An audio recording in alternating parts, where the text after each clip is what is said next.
Today, let's talk about stitch length and how to use it on your sewing machine.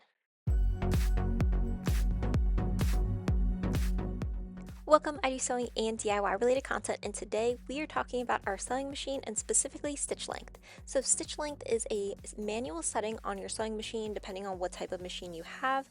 If you have more of a computerized version, there may be a screen like this and then either a button or a touch screen where you're able to adjust it.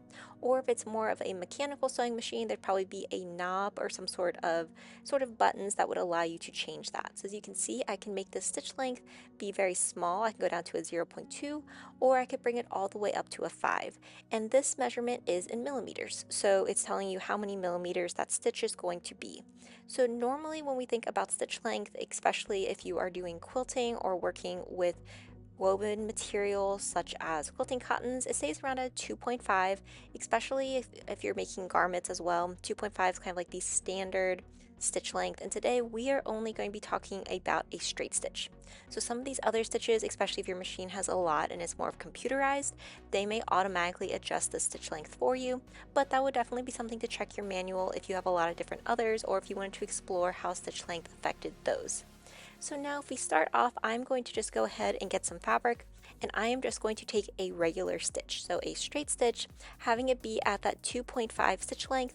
And as you can see, this is the normal speed that it goes at. I'm just going to take that stitch, and I'm using a contrasting color so that you'll be able to see the difference. So if you have done any sewing before, you are very familiar with this. This is just the standard stitch that comes on your sewing machine, that straight stitch with that 2.5 stitch length.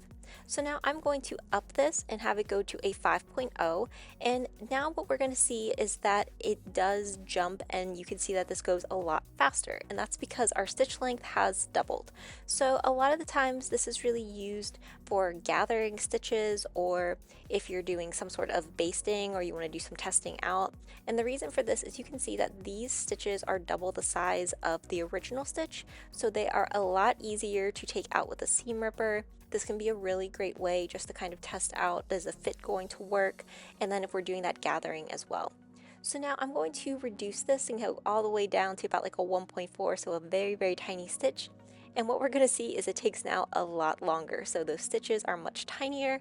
My fabric is not going through as fast as it was because the feed dogs are trying to move the fabric through. So much smaller, much tinier stitch. So this is now what it looks like. So you can see those 3 stitches compared to each other.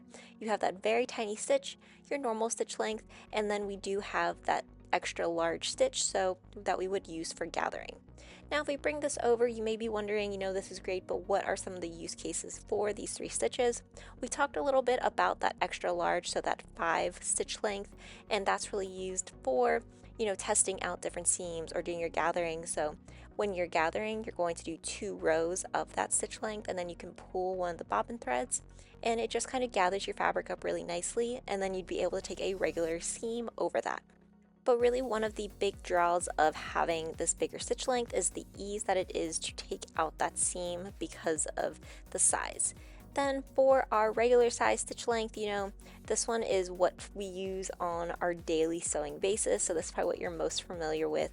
And that's because it allows for a really great balance of being able to take out not too difficult, but it also provides a lot of strength and structure since it does have so many stitches.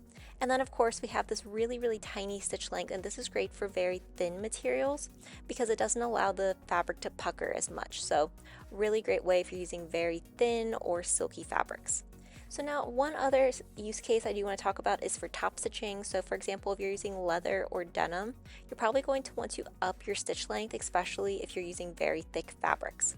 So on here for top stitching, I had upped it to around a 3, but really anytime that you're using thick materials or doing any type of top stitching, definitely look into upping it just so it gives it a little more of a professional look. And then just wanted to call out very quickly, very lightweight translucent materials. This is when you're going to want a very tiny stitch length, as if you use too thick of one, it will kind of pucker the fabric and it's not going to look as nice. So there's lots of different ways that you can use stitch length. The best part about everything that I've talked about today is that there's a blog post that I've written up that has even more information, so be sure to check that out. If you enjoyed this video, be sure to like, comment, and subscribe, and let me know what you want to see next. Thanks for watching.